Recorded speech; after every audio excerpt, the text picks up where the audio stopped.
What is going on, Fightful Faithful? Welcome back here to Fightful Scraps, where we are here today with yet another interview with someone who I've said this every time, is the future of Irish wrestling, the future of wrestling in general. Jay from OTT, how are you doing today, man? How's it going, Corey? All good. Good to be talking to you again. Good, good. It always is good chatting to you, man. And last time we did chat was before Scrapper Mania, and as we were saying beforehand, a bit's gone on since then now. And I just want to go all the way back to Scrapper because before we were talking, we actually even talked about you and Barry's kind of the tension going on between you, separate from the draw, and this man lied to me face plenty of times. But yeah, I just want to ask you, like, Scrapper Mania was such an incredible event to be a fan there, but for you, you were so integral to that story, to Barry's story, the story of the draw. What was that like to be so integral to that? It was surreal, honestly. I've been real vocal about how like my main end goal for wrestling is main event, national stadium, world championship. But just to be involved in like what is the main event of Scrapper Mania, to have a packed out national stadium, it really was just something that I could really sink my teeth into and go, all right, this is giving me the kind of love for wrestling back. There was a lot of moving parts in the ring with like an absolute who's who of Irish legends. You know what I mean? So it was probably the best night of my career so far, and I'm just looking at ways I can top that. You know what I mean? How can you top that? And speaking of topping that, I think you did top it. I think, in my opinion, at 10th anniversary, that was such the build to that and everything was such tension. We saw it obviously explode at Scrapper, but it always felt like, as someone looking in, that was always boiling down to you and Sam as much as Charlie and Flex were part of the draw. It always seemed like you two were destined to kind of blow up at each other. So Mm. what was that prep like for that match? Like, just kind of like just the promo work and so on, and obviously having your sister so important to it as well. Yeah, that made it really close to my heart. Cara is my actual sister. There's a big age difference between us, about 15 years. So when she was growing up, I was showing her wrestling, and she kind of didn't get it. The past few years, she was kind of like coming into the fold and seeing, like, this is how we make people feel emotions. It's like a movie you're watching in front of your face. So she was delighted to kind of step in there and get that experience, and just to have her out in front of a crowd and have that moment was great. But it felt like it was the post pandemic up to that match was like, it felt like my arc. It was me and Sam had always been button heads. I always had felt like a kind of background character to him and Barry, and then to finally come out, I quit match. I mean, I jumped off the uh, top Everywhere of the you could, rafters. basically. Yeah, top of the rafters, National Stadium. I just let loose and I said, you know what? If this was to be my last night, I was going to make it the best night ever. You know what I mean? So I was really going for broke. I did have to wrestle the next day, which I really didn't like. And then I thought it was, really silly of me to do that. But, push through the pain and match with Michael Loco as well. It was another one of those things that it gets you going. It lights the fire. It's something you can stick your teeth into. So the whole weekend and kind of everything leading up to now has just been strength after strength after strength, and it's due in no small part to the roster. It's due in no small part to the boys who are training, and it's the behind the scenes as well. Like you were saying, the promo work. Matthew Macklin is one of the best, producing promos out there at the minute. So we have such a good team, we have such a good roster, and as well to kind of it feels disingenuous to take some of the credit, but it is OTT, and we are OTT, and that's what you saw. That was every match on that card was OTT top to bottom. And I do kind of have to ask, because if people who are familiar with our other two interviews, we've talked about how your ma has been kind of having her heart in her throat a lot with you. But you kind of had that experience yourself in that match, because Sammy ended up package pile driving your sister on the apron, which sucked the air out of the entire national stadium, I think, in just shock. And then obviously it's kind of interesting because then we had a whole month of package pile driver discourse a couple of months later because they did it in WWE. But for you, was that kind of like a similar moment that you've described your ma having, kind of like you were worried for your sister, but also knowing that Sam is the professional that he is? Yeah, it's one of those moments where it doesn't matter what mood you're in or what kind of like headspace you're in. It's as soon as that happens, you just see red. You know Yeah. what I mean? So all I saw was Sammy, my sister laid out. I've taken a package pile driver a few times, and it's not like it is exactly as rated as it should be. It's a terribly dangerous move. I don't know if anyone should really be using it as flippantly as Sam does, but he just indiscriminately will give anyone a package pile driver, and it's such a visceral thing to see someone's head and neck go straight into the floor. You see red. All I remember was diving at him, and then all of a sudden I was up on top of the buckle. I was like, how did I get here? It was one of those out of body experiences. But like you said, it's not just the emotion outside the ring, the emotion's inside the ring, and I cannot be held responsible for what I do when something like that happens. And like you said earlier, that weekend was a really busy one for you because we knew going into that weekend the winner of you and Sam's match would face Oku at Aftermath. And having that happen just like you said, after all the spots you went through in the match with Sam, what obviously Michael is regarded as one of the better wrestlers in Europe, and you wanted longer with him, but he wasn't having any of it. So what was that experience like, especially after seeing him wrestle Og LeBlanc the night before as well? Well, that was, can I just say, the money match between Michael Oku and Og LeBlanc. If you're ever looking for a match just to show your family or to show somebody who kind of doesn't know what wrestling is, show them that match. Show them that pin into the foot on the rope is one of the most amazing things I've ever seen. How the boys even think of that was ridiculous. But it was one of those things where I'm putting on the I Quit match the night before. A lot of jumping off stuff, a lot of hitting each other with stuff. But this year, 2025, I'm trying to break into the real wrestlers scene. Yeah. I know how good Michael Oku is. I've seen him. I've trained with Michael Oku, and I've seen him from contenders in OTT just absolutely skyrocket to what he's doing with RevPro and AEW and all this stuff. And I want to be regarded as one of those guys, you know what I mean? I want to be the OTT guy who people say, oh, this is the guy. You want a representation of this company and you want to see what the wrestling's like there, get this guy, So I do want to go up against the best in every promotion, you know what I mean? This is, I hate to take that old saying, but this is my yard. This is my home, you know what I mean? So if you think you can hold a candle, then come here. That's as simple as that. So Michael Oku, JJ Gale, Charles Crowley, the comedian Nathan Black. I want everybody from every promotion in the UK to come over to OTT and say, this is how we wrestle. If you think you can, bust your mouth open, you think you can break your nose and still go 15 minutes and ask Michael Oku for another 5, come over here. You might be able to hang. And last year, you did have kind of a speed bump that we talked about last time with your arm injury. How is that feeling now? Is that something that is kind of healed over time, or is it something that's still kind of nagging at you and will eventually need some kind of surgery to repair? Yeah, it's been niggling at me. It's more so in the gym, not when I'm in the ring. When I'm in the ring, it's kind of like I've learned how to adapt and change things up. But a lot of motivation has been like seeing some of the videos of the guys who are in the business a lot longer than me. Like I was watching a Randy Orton workout video, and he was saying that he had to change up his workout style to try and accommodate the injuries he was having. So it felt a lot more real then. And it was like, okay, this is something that we all kind of have to go through. If you're down any day in a training school, any place in the country, someone will say, oh, guys, I'm injured this week, or, I have something on me. So it's just kind of a living with a thing. If it does come down to it's too painful, I'll have to get surgery, then I will in the future. But I don't want to be on the shelf at all in 2025. I want to be wrestling consistently. I want to be wrestling everywhere. I want to put on some new countries.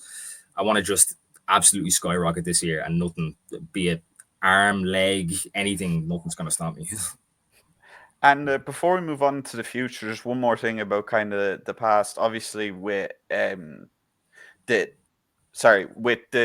anniversary show, JD and Finn did come down. They were at the School of Irish Wrestling, and it was a long seminar from everything that was posted on social media. I think it was 2-3 hours. They said, what was that seminar like for you? Obviously, you're a bit more experienced than some of the younger lads who would have been there, kind of just learning. But how much would you have got from that seminar?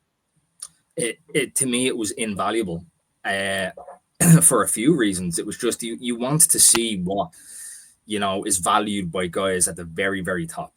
You know what I mean? Like you could go in and ask, JD and Phil, how do you hit a package pile driver? How do you do the sling blade? You know what I mean? But this was way more important. It was like what wrestlers are valuing, what companies are valuing, what you can take forward, and how we can kind of just better utilize the tools we have to create that kind of emotion, to create those like big draw moments that just, it gravitates fans towards it. So as a worker, it was way more valuable to me as if I was, a trainee day one. I'm not looking to kind of brush up on the basics. It was really, really valuable wisdom. And it was stuff that, like, if you're looking to get to the top, if you want to be the guy, these are the 5 things you need to know.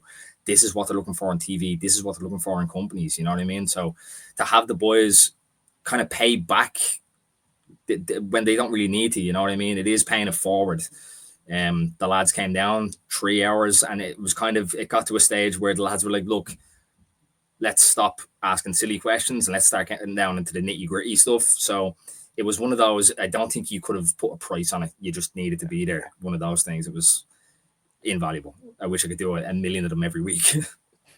I'm gonna make a liar of myself a little. I was gonna say one more thing about the past, but I was actually gonna skip over probably the biggest thing that kind of happened for you recently, which was winning the NLW title, which was something that I think you talked about a lot in the last 2 interviews, that you wanted to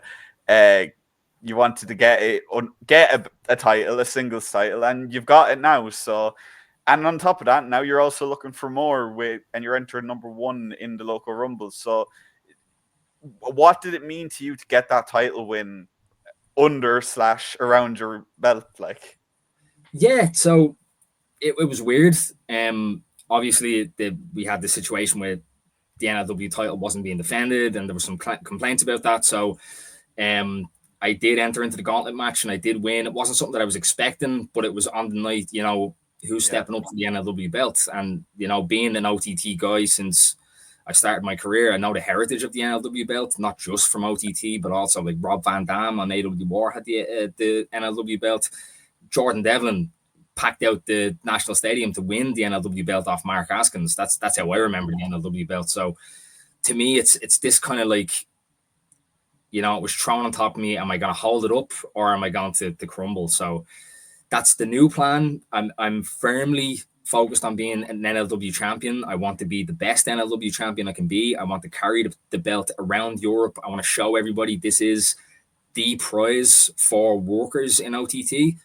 And also, I want to do something that Sammy D never could. I want to unify the NLW and OTT World Heavyweight Championship. I think that is the magnum opus of anybody who knows what it means to be NLW champion and what it means to be OTT champion. I think it comes hand in hand. You can either be the best or you can be like the most respected. Why not be both? So there's my NLW claim is I'm going to unify the NLW belt with the OTT World Heavyweight Championship. And moving on now, we will talk about the future now. Obviously, that Loco Rumble number 1 spot, you were the first one to declare for the match. You were the first one for it to be promoted as part of the match. Last year, you were the Iron Man already. So this year, you will have to go longer. And there is a lot of big names in this match this year that have already been announced. And to win, you'll have to go through all of them. So what are the feelings before the match now that you know other people that are in it with you?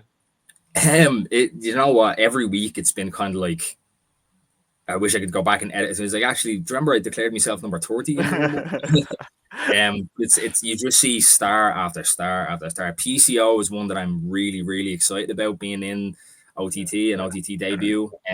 Guys like Karen Awar, who's just come back after an absolute career-ending injury, and he's one of my favorite performers. Just watching kind of the Brit Rest scene, and it's amazing that he's not been snapped up by anybody. But there's loads of there's Irish guys I want to mix it up with. Liam, Darragh Lynch would be one that I'd love to kick the head off. I think that's a unified feeling amongst the roster at this point. Yeah, exactly. Like there's just, it's so tantalizing to see, okay, in there with Donovan Dijak, or I'm in there with Corvin. You know what I mean? It's kind of too stick away from that if you don't want to go over the top rope, I'd say. Yeah, exactly. So for me, it's kind of like it's a test for myself. I want to go 1 to 30. I want to win the Rumble. I want to spend the most time in there. I don't want to say I'm an adrenaline junkie, but there's just something about hearing that crowd roar. I want to be out there for as long as possible. I want to do as much as possible. I want to grab everybody by the scruff, turf them over the top, and hear the crowd scream. I want it to be like the Coliseum. I want 30 gladiators going out ready to die, and at the very end, the best man stands tall. So if it's me going 1 to 30, it's me going 1 to 30. If it's not, then I hope I don't leave the ring. And I know someone you didn't mention there, and it feels like every interview it comes back down to you and Barry. It really does. It feels like every single time it's like, Jesus Christ, what's up with these two? It's like they're an old married couple every now and again. But obviously Barry's coming back from his injury. Obviously, we talked about that big moment at Scrapper. For those who are unaware, Barry suffered an injury. He had to vacate the title after really finishing his story kind of in the same vein as Cody Rhodes. Now it's a bit different. Now Big Damo is the champion, which is a bit, I'd say for someone like you, is a little bit scarier. But with Barry being in the match as well, you guys obviously last year had the scuffle in the Loco Rumble that ended up just kind of setting the tone for last year. So what are the emotions feeling like going into that? Do you know what? It was a real, I want to say, dickhead move. Coming out, he should have been wearing a salmon jacket. He should have had the boots in his hand. And he declares that he's going to be in the Rumble. It's so Barry. It's just so Barry. You start to feel sorry for him, and then you realize who he is. Yeah. But look, for me, I'm focused on Big Damo. I want Big Damo. Scrapper Mania, give me contenders. I want to wrestle Big Damo. The title on the line. I'll put my NLW belt on the line for Big Damo. Yeah. It just happens to be that Barry is kind of, he's just there. He might want to finish his story. I was there when Barry injured his shoulder. I saw it pop completely out of its socket. It was a match with Aussie Open in the KRFC a few years ago. If he thinks he's healthy, I'll do my best to stay away from him. But if he wants to come over to me, I might have to tear his shoulder out again. But for me, this is my Cody Rhodes. You know what I mean? Barry's moment, I'm going 1 to 30, and I'm ready to do anything for it.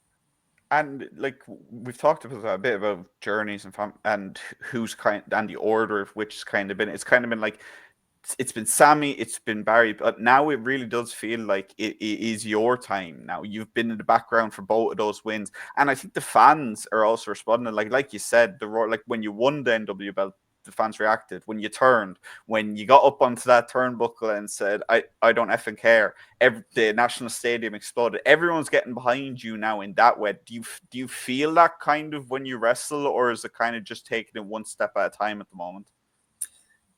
You know what? When I go out of court and I hear the roar, that was, you come out of court and you hear a boo, you feel, okay, look, well, you're paying to see me, you know what I mean? But it's different when you come out and you hear the crowd. It's like you're setting a firework, and it goes off in your brain. You're like, how do I sustain this for the longest time? You know what I mean? Yeah. I think, look, there's a lot of matches that I feel like I shouldn't have won, or that I wasn't at my best. And then there's moments where something happens and the crowd you hear a rumble, and as you stand up, they stand up, and that's I think carried me to the NLW belt. I think it's strong enough to carry me to the OTT World Heavyweight Championship as well. But this is the thing, you can step in, you against the world, and I've been training for years. There's something about it. There's something about stepping out there, looking out to the fans, and knowing that there's 2,200 Irish wrestling fans going, go on, do it. It feels like they believe in you, and it helps you go that extra mile and go that extra 5 minutes. It helps you go that extra 20 minutes, that extra hour. I'm going to feed off that at the stadium. I'm going to feed off that for the rest of my career, I think. I think I'm going to end up breaking every bone in my body chasing that dragon, you know what I mean? I need that. And hopefully something I do in the ring, or if I can carry that belt, that'll be a small way of paying back the fans for the faith that they have in me. And one final question before I let you go, Jay. Obviously, like we've said, the Local Rumble does have a stacked field. You mentioned a few of them there, but in terms of possibly getting like a one-on-one match on Aftermath, which is the next night, perhaps, if you could have a one-on-one, obviously, with you going from number 1 to number 30, you might be a bit tired, but we know you've got a good gas tank on you. But just theoretically, if you could face any of those imports that are coming in and who are going to be part of that match the next night, who would it be? It's a good question. I think for me, I'm way more focused on facing the Irish guys. I'm a real big believer in being fair and giving people who have really earned it their shot. I don't think Sem deserve to lose the NLW belt, so I'd love to give Sem a rematch. I'm completely on board with that. I'd love to wrestle PCO. Obviously, that'd be really, really sick, and it's kind of my style of match as well. Donovan Dijak, Terry Thatcher is someone who I think is well overdue an NLW title shot, and I'd be the one to go straight up to Joe Capray and say, "Hey, have you seen Terry Thatcher speedball Mike Bailey? That guy has earned his shot." Alex Grayson, just Limo. There's so many guys, and I look. Whether I go 1 to 30, if I go 1 to 3, I'm still wrestling the next night. I don't care, So anybody who wants to step up, I'll just step out first in the ring that night and say, "Look, who wants to go?" And I'll be there. Thank you again, Jay, for another great interview. You've been great as always. Obviously, you've got the Local Rumble coming up. Do you have any more other dates that you want to say? And as usual, do you want to tell people where to follow you on social media? Nothing coming up so far, just the Loco Rumble, OTT. I'm J__OTT on Twitter and Instagram, I believe. Yeah, great talking to you, Corey. I always love hyping up these Irish events from Irish lads. All right, guys, if you're our new Fightful Scraps, make sure to like, subscribe. More European interviews never coming this year. And make sure to follow Jay. Like I've said in every interview I've had with him, he's the future of Irish wrestling, future of wrestling as a whole in Europe, and you'll be seeing him on a big stage soon enough. Make sure to go follow him. And yeah, guys, hope you enjoyed this interview, and see you all in the next one.